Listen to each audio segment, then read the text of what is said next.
Saludos y besos en la madriguera de la Mazacuata para Jesús Andrés hasta Chiapas, Jorge Alegría hasta el Edén Tabasco, Hugo Gutiérrez, Isma Crack hasta Frontera Tabasco, Milán Mata hasta Puebla, Juan Mancilla, Germán Virgen de Luciano hasta Tijuana, Metal Star hasta Pura Vida Costa Rica, Morro Corral hasta Ensenada, Christopher Wallace alias Emanuel Ortiz hasta Ciudad Juan Gabriel, Lucy Martínez hasta Monterrey y a Julio César hasta su siempre negro. A todos los expulsados, ahí les va un remate del Cabecita Rodríguez para que griten gol con ganas. Esta es la primera vez que tocaremos este tema en particular, que dicho sea de paso, fue y es aún un gran lastre para el fútbol mexicano. El fútbol es un negocio y eso es claro. Sin embargo, este tema nos puede dar el mejor ejemplo de qué hacer cuando la carrera de un futbolista puede irse al caño si tomas una decisión que no les gusta a los dueños de la pelota, o mejor aún, a los que se creen dueños de los jugadores.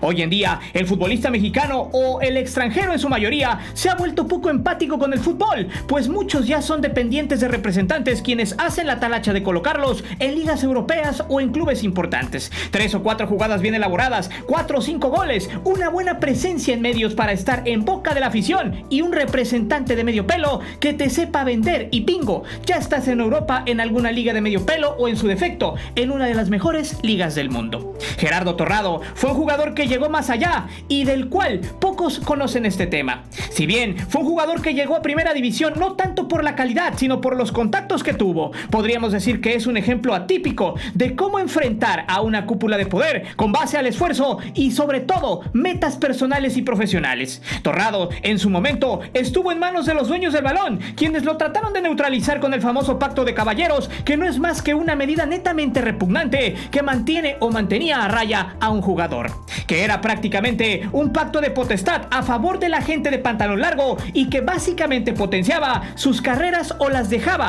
en el cementerio del olvido. Bueno, Torrado, con base a las convicciones, los derrotó, pues su calidad al final fue la que habló por sí sola. Pero, ¿cómo fue que lo logró? Es por eso que hoy te presento, así venció Gerardo Torrado al pacto de caballeros. Antes de seguir con el video, te invito a suscribirte al canal, activa la campana para que recibas todas las notificaciones de nuestro material y de las narraciones en vivo. Te divertirás, te lo aseguro. A finales de los 90 y a principio del milenio, donde precisamente se desarrollaba un buen fútbol, a la par de ello, muchos jugadores tuvieron la desdicha de fracasar en el fútbol mexicano debido a este pacto. No solo el aspecto monetario era el que caracterizaba a este pseudo reglamento que hoy aún tiene cierta vigencia, pues solo pocos equipos lo practican debido al nacimiento de una simulación llamada AMF Pro, que hasta cierto punto, a pesar de que tiene muy poca fuerza, el avance en la comunicación hace que ellos puedan satanizar con mucho mayor facilidad el famoso acuerdo. Pero bueno, siguiendo con el punto, como muchos saben, el pacto de caballeros fue un invento de los dueños de la pelota, donde le lavaban el cerebro a los jugadores sobre los beneficios que podrían recibir si estos se iban a jugar a otra liga, de preferencia a Europa.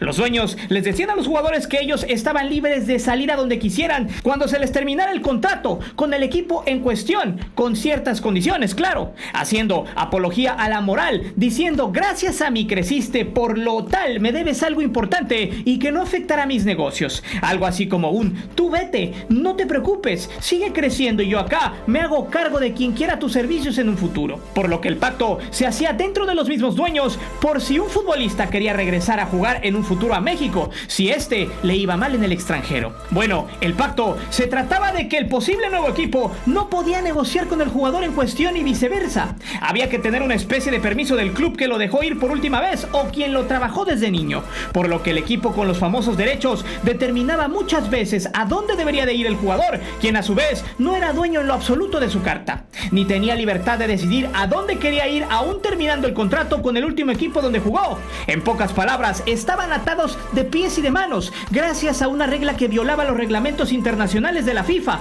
pero que era protegida en México porque supuestamente jugador y club estaban de acuerdo, siendo el segundo de manera forzada, porque si no le entrabas, no jugabas, así de fácil, atentando contra los derechos laborales de los futbolistas. Por ejemplo, si un jugador salía del América hacia Francia, este jugador estaba libre siempre y cuando se quedase allá en Europa.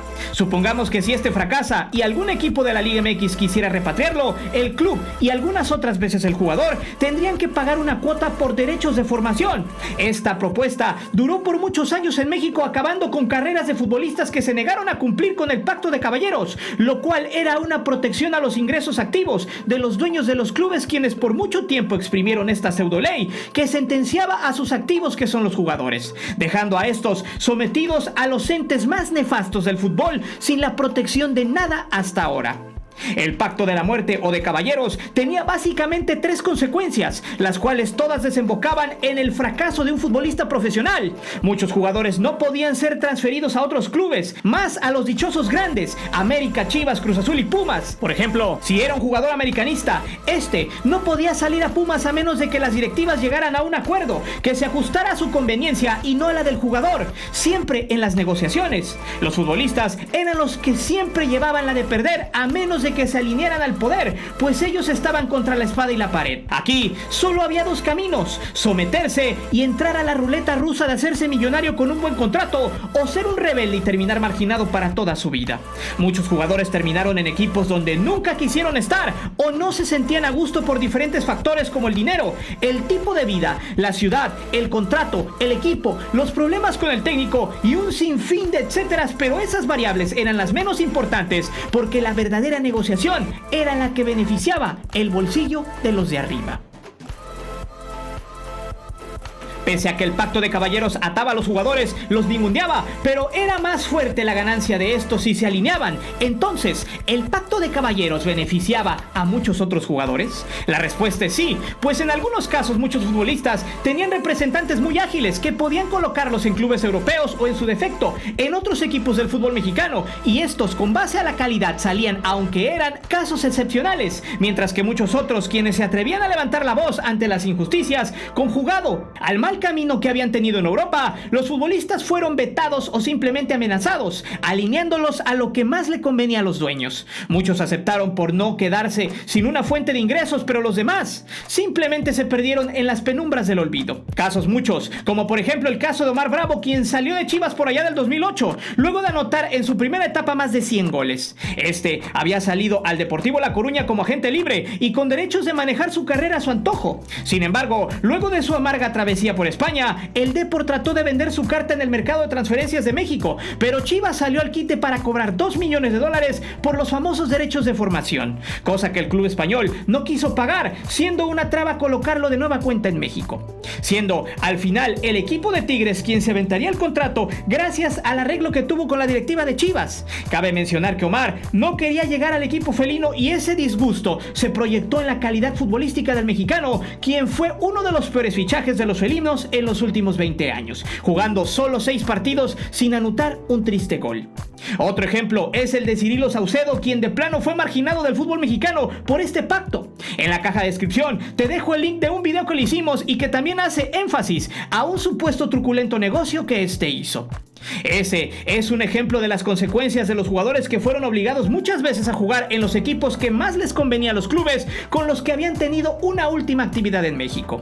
De ahí se desencadena una larga lista, donde el caso de Gerardo Torrado fue el primero, entre comillas, en sufrir de este negocio. En aquellos entonces, la información sobre este tipo de prácticas casi no era fluida, pues los clubes en México tenían ese contrato de confidencialidad donde nada podía salir a la luz. Si se supo de este problema gangsteriano mexicano, fue porque los jugadores más mediáticos a los que les tocó no se tentaron el corazón para divulgarlo y enfrentar a un sistema que hasta ahora está lleno de podredumbre. El caso de Gerardo Torrado se puede decir que fue el primer futbolista en sufrir ese tipo de actos. Su historia se resume básicamente al hambre que tenía para sobresalir, no solo en Pumas, sino más allá de México.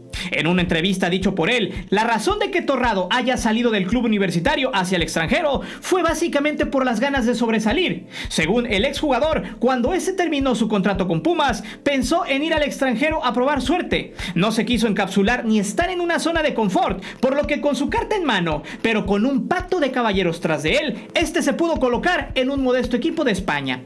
En el año 2000, la noticia nacional era de que Torrado se iba al Tenerife de la segunda división española. Al cabo de de un año se colocó en el Deportivo Ejido, también de la segunda división.